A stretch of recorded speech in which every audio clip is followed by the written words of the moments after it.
C'est à l'occasion de la seconde édition du Grand Débat d'Arcachon que nous avons eu le privilège de rencontrer Marek Alter, qui nous présente Ève, son dernier ouvrage et hymne à la femme, dont il fait un portrait totalement novateur.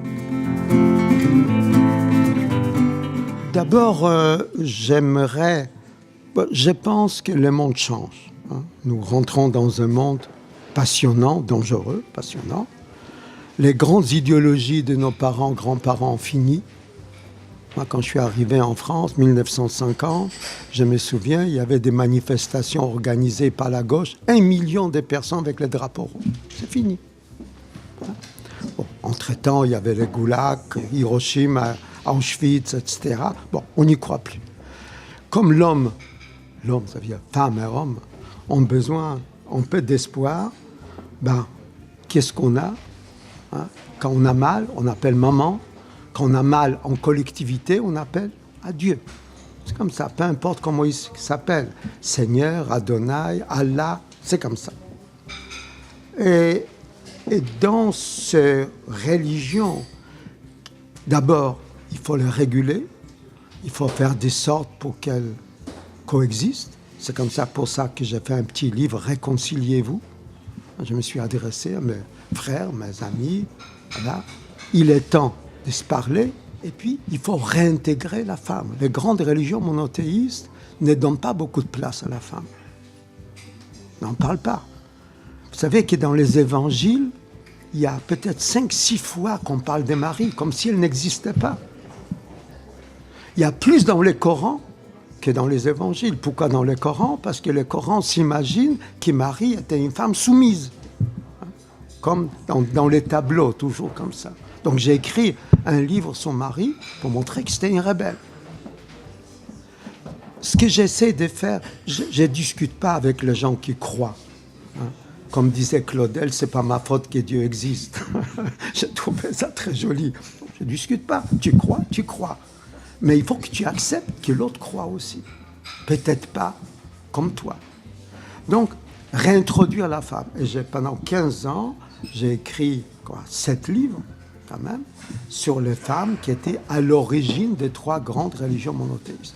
Et je trouvais qu'il fallait terminer ces cycles par la première d'entre elles, Ève. Parce que c'est sur Ève qui s'appuie toute la misogynie des 3 religions monothéistes.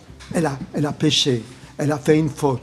Alors, toutes les femmes sont capables de commettre une faute. Or, sans elles, où serait-on aujourd'hui? Vous, moi, des sauvages sur les arbres.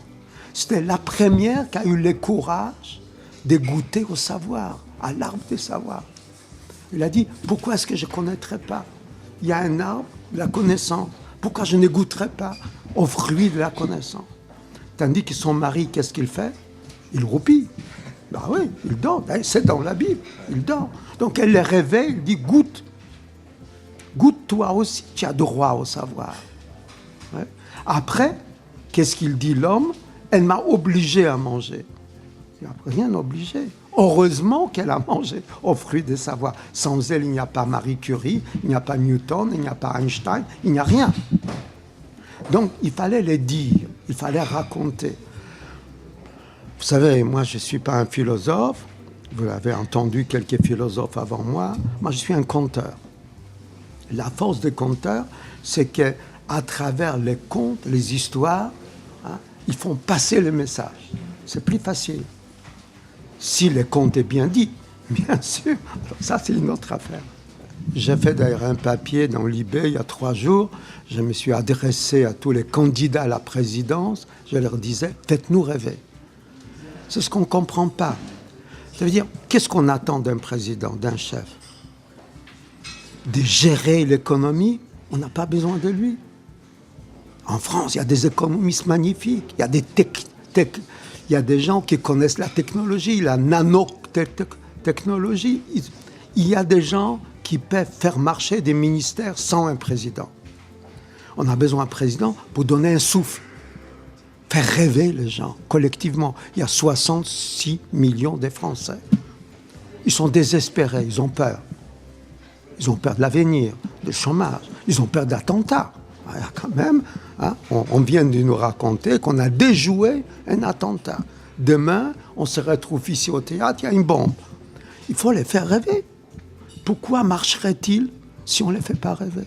Si on ne leur propose pas un paradis? C'est ce que j'ai écrit dans Ève.